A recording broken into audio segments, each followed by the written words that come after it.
Olá, meu nome é Munira Aiex Proença, sou psicanalista da Sociedade Brasileira de Psicanálise do Rio de Janeiro e é com muito prazer que eu estou aqui para receber a psicanalista Aide Cortes de Barros Silveira Pina Rodrigues. Ela tem especializações na psicoterapia de casal e família pela PUC-Rio e também em atenção integral à saúde materno-infantil pela UFRJ. E o professor André Luiz Chaves Marques é coordenador acadêmico do Colégio São Vicente de Paulo e foi professor durante muito tempo no Colégio Pedro II.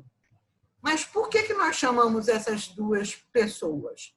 Porque a Sociedade Brasileira de Psicanálise tem interesse em difundir o conhecimento da psicanálise nas questões da sociedade. Por exemplo, em relação ao isolamento social proposto como medida para resolver a questão da pandemia. Procuramos a Livraria Travessa e propusemos uma série com 5 episódios, que foi a inesperada aventura da escola em casa. E hoje nós já estamos aqui fazendo o 4º episódio, iremos ver o impacto sobre os adolescentes. Ainda depois de nós, na próxima semana, os colegas irão falar sobre o que está se pensando, o que se está imaginando para o possível retorno. Bom, com essa circunscrição, quer dizer, tomando como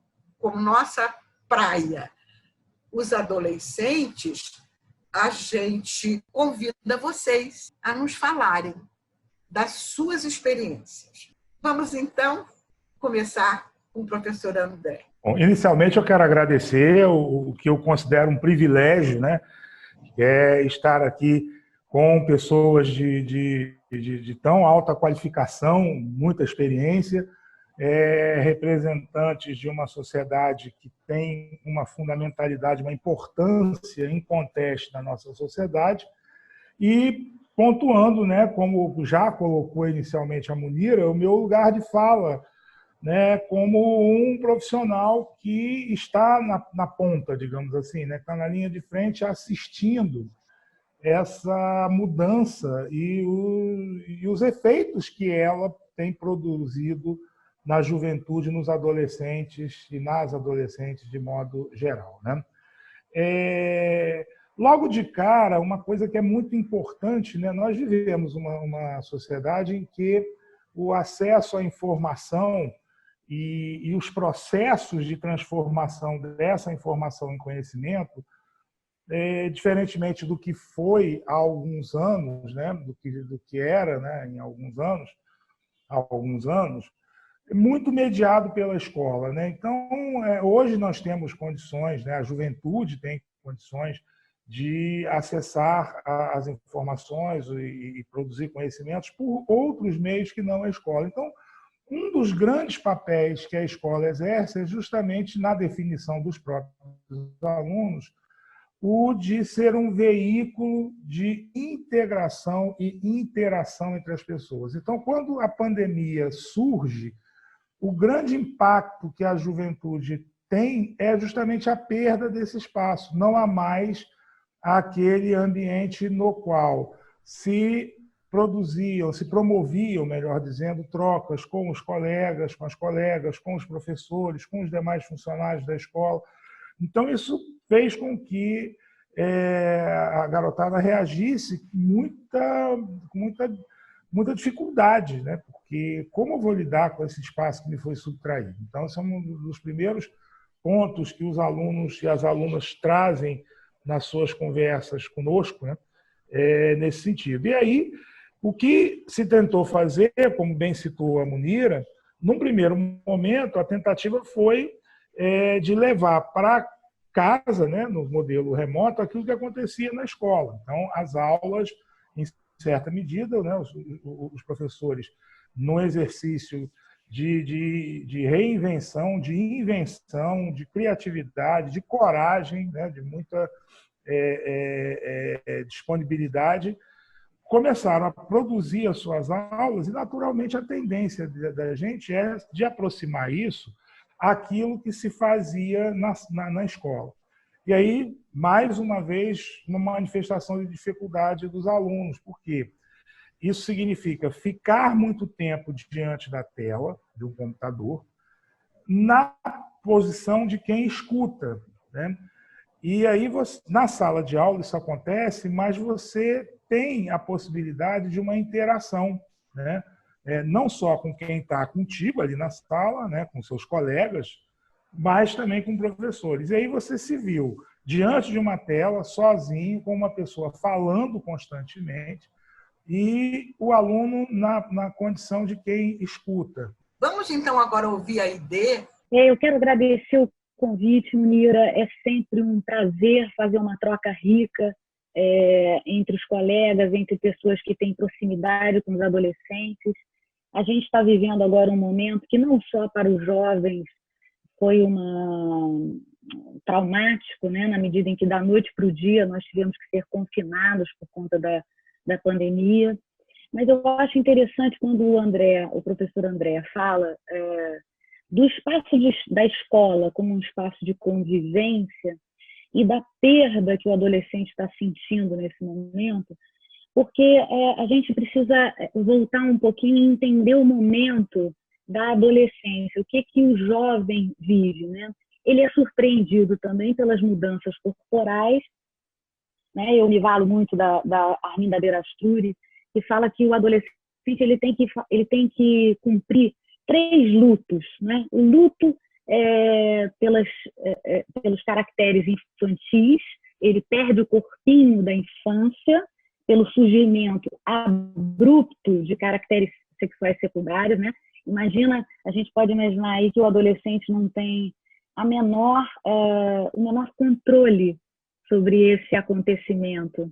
Ele também é tomado pelas mudanças com um sentimento de impotência muito grande, não é? Não pode fazer nada.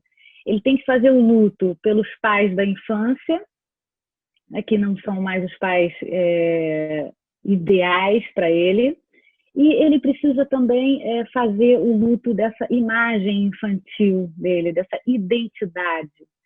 Quando isso acontece com um adolescente, o que ele vai buscar no grupo, nos pares, uma identidade, né?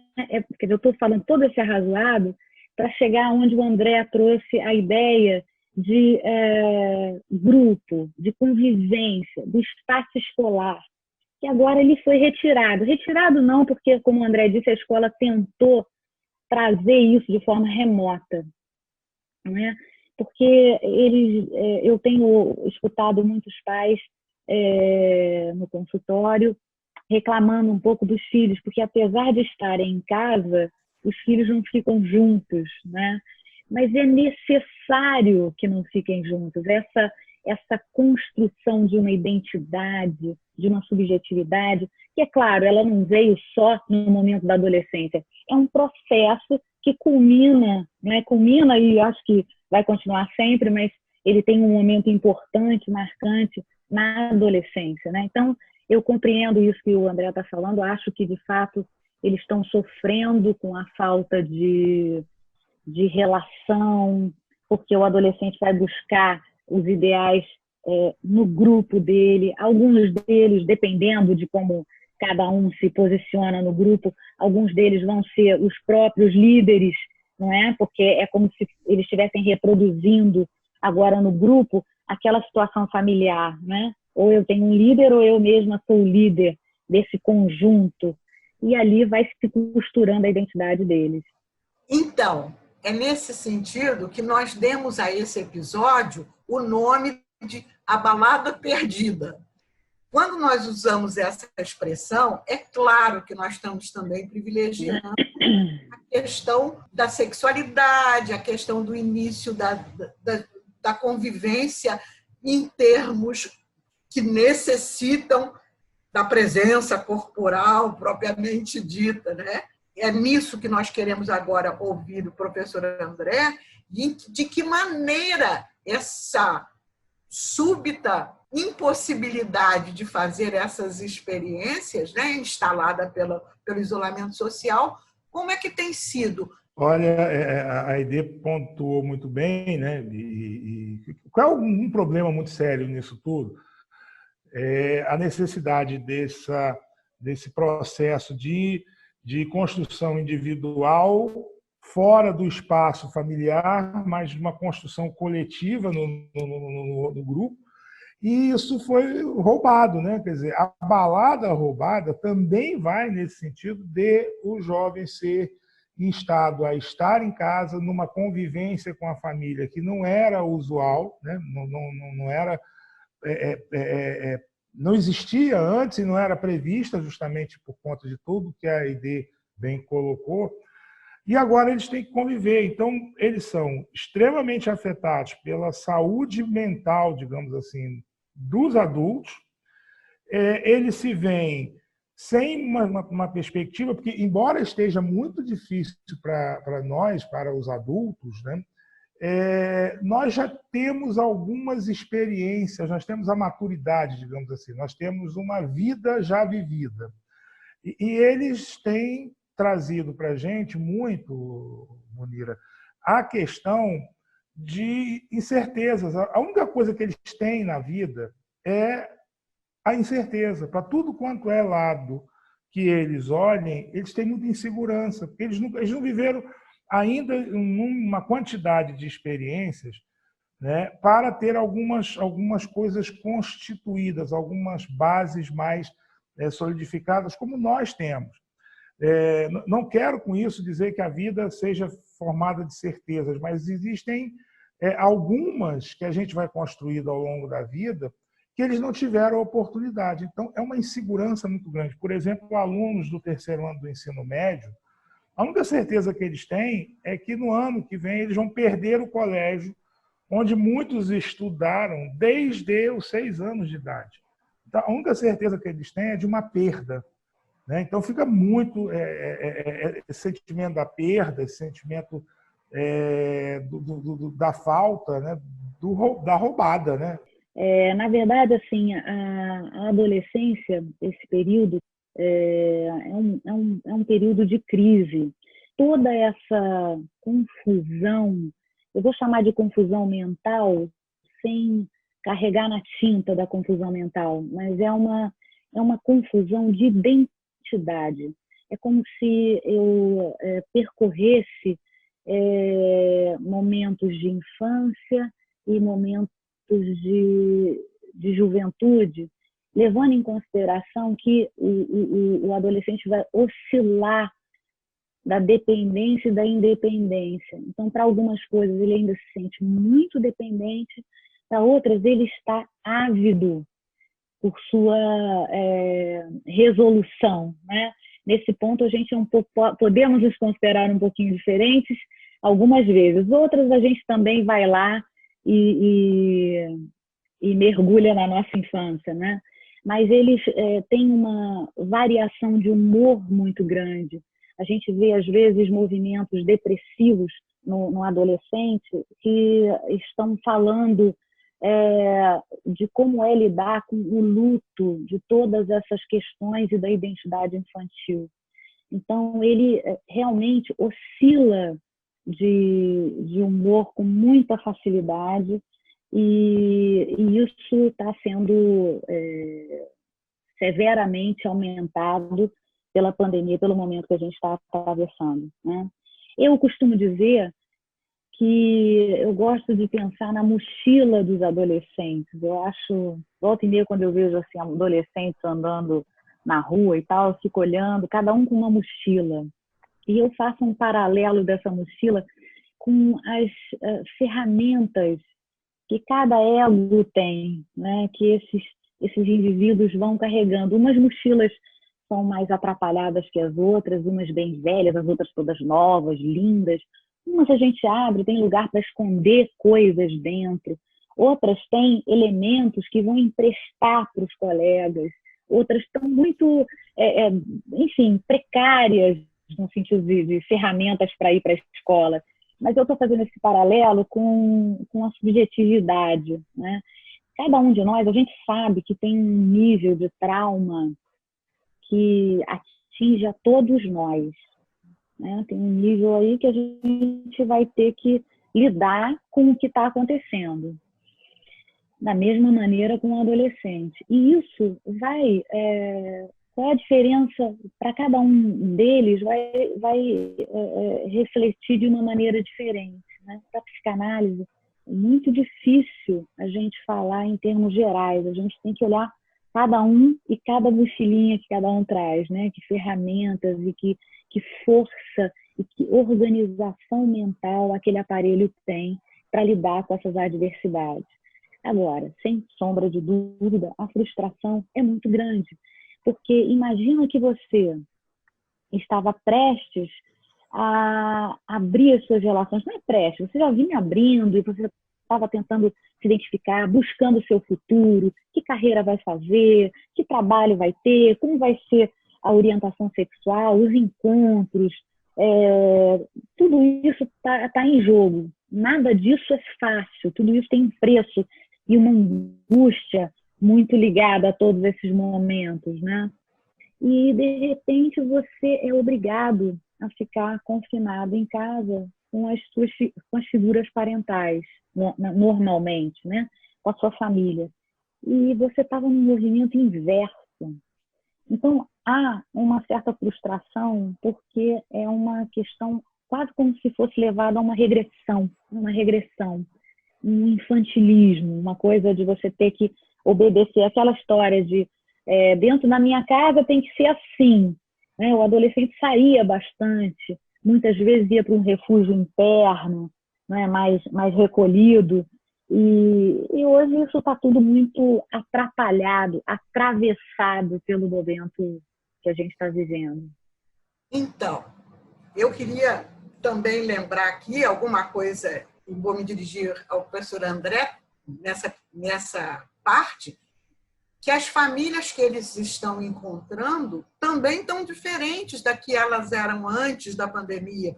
E me chegou a situação de adolescentes diante de famílias que estão apresentando situações, os pais têm situações de risco para a pandemia, são situações em que eles são idosos ou pais com alterações mentais, e que o adolescente também entra nessa nova configuração, exercendo um papel que ele também nunca tinha tido ou teve que se virar com uma nova realidade.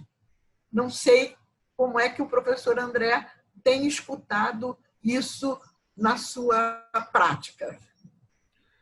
Munira, eles têm trazido muita dor com respeito a isso, né? Porque, como eu havia dito anteriormente, a saúde mental dos adultos interfere diretamente na saúde mental desses jovens, posto que na configuração atual é com quem se convive, né? Então, a escola, que por tradição é um ambiente de conflitos, né? Na medida em que você coloca pessoas em convivência, você tem uma série de conflitos. Um dos conflitos mais marcantes na escola é o conflito geracional, né? Então, eles colocam muito claramente que nós não temos ideia de como eles lidam com as questões da saúde, né? O que são os problemas e como é que eles lidam com esses problemas, né? A gente imagina ser alguma coisa que está completamente distante da realidade. Então, é muita tensão. E isso que se diluía no espaço escolar, agora fica concentrado dentro de casa. Então, a gente tem uma quantidade muito grande de jovens deprimindo. Muita gente não está conseguindo virar essa página, então é muito difícil, porque o atendimento que a escola faz também foi muito bem colocado por você no início, Munira. A escola trabalha com um coletivo, né? Ela não faz um atendimento individual, não é o objetivo da escola fazer uma psicanálise clínica, né? Então, é para fazer um atendimento, sobretudo das questões do grupo, né? As questões do grupo provocam e são provocadas e, por meio dela, se discutem algumas questões individuais. E aí você não tem mais isso. Então, muita gente está sofrendo com isso. Alguns conseguem criar meios para fugir disso. Então, ou mergulham em estudo, ou vão buscar meios de ajudarem as pessoas por meio de assistência social. Muitos, né, no caso lá do São Vicente de Paulo, muitos estão produzindo muito, né, dando asas aí ao viés artístico que muitos deles têm, compondo, né, sejam poesias, sejam canções, mas tem um grupo muito grande que não consegue. Por quê? Porque não tem voz. Então, uma das grandes solicitações que eles nos trazem é: desenvolvam atividades em que nós tenhamos o direito de fala, né, em que a gente possa, em vez de escutar, falar. E aí a gente criou lá um chamado chat, que são, eu posso dizer assim, talvez o maior sucesso, né, mais sucesso do que qualquer outra atividade escolar que se possa fazer. E os que causaram o maior impacto, né, foram mais bem recebidos pelo grupo de estudantes, foram os que trataram de um sarau de emoções, em que eles conjuntamente iam fazer uma troca do que eles estão sentindo, o que discutiu masculinidade tóxica e o mais recente, o que discutiu a questão de assédio. Né? A exposição deles, eles precisam falar. Eu, com muita pena, já estou olhando o relógio, vou convidar, então, a ideia para finalizar, tá bom? Tá bom, Munira. Eu acho que a autonomia, né, a possibilidade de expressão e de lugar nessa sociedade é uma coisa que o jovem traz nesse momento como uma solicitação. E vou dizer para você que Freud já falava que o progresso da sociedade está ligado a essa disputa não é bem a palavra, mas essa oposição entre as gerações, né? Então, o progresso da nossa sociedade está assentado nessa oposição. Então, isso é incrível a gente pensar que toda essa força do jovem, ela está na direção do progresso, né? É para abrir novos caminhos, novas identidades e seguir em frente, né? Eu acho que os pais também, quer dizer, se eu posso trazer os pais um pouquinho, acho que esse convívio em casa, ele vai sendo também facilitado na medida em que os pais possam entender esse momento que o adolescente precisa viver com seus grupos, precisa criar alternativas que façam com que ele possa ir fazendo esses lutos. Professor André, quer dizer mais alguma coisinha para a gente terminar? Eu quero isso aí, lamentar que a gente tenha que cortar, muito bom. Quero agradecer aí a você, Munira, a Aide, a generosidade com que vocês me receberam aqui nessa conversa, a toda a troca anterior que houve entre nós me foi de grande aprendizagem e eu espero que nós possamos ter a oportunidade de dar continuidade a esta conversa ou ter espaços para outras conversas relacionadas aos nossos jovens, né? Acho muito importante que a gente vive atualmente um espaço em que há uma necessidade muito grande de humildade, né? Nós vivemos um momento em que ninguém sabe de nada, ninguém tem certeza de nada. Então, se nós não tivermos essa humildade para aprender e entendendo que o outro é um grande ponto de ensinamento, vai ser muito difícil a gente seguir. Então, quero mais uma vez agradecer muitíssimo esse privilégio que é estar aqui com vocês. Também aproveitar para parabenizar a equipe do Serviço de Orientação Educacional do Colégio São Vicente de Paulo, que é coordenado pela Nira Kaufmann, pelo trabalho maravilhoso que vem fazendo neste momento, assistindo os alunos e as alunas do colégio. Tá? Então, muito obrigado. Eu quero agradecer também, Munira, e dizer que todos esses espaços, inclusive os espaços que a escola que o São Vicente de Paula está criando e outras escolas também, são espaços de elaboração, que são espaços fundamentais, tanto para nós como profissionais, pessoas, quanto para os jovens, né? Espaços de elaboração dessa surpresa que nos assolou. Então, eu quero agradecer, é sempre muito bom poder discutir, conversar e elaborar questões tão importantes. Muito obrigada, viu, Munira? Um agradecimento especial à equipe de divulgação da Sociedade Brasileira de Psicanálise, a qual eu faço parte. A sociedade, não a equipe de divulgação. Isso aí.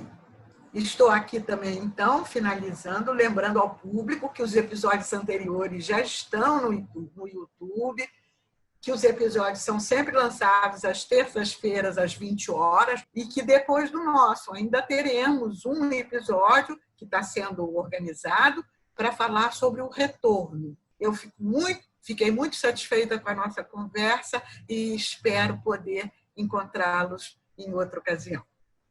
Até logo.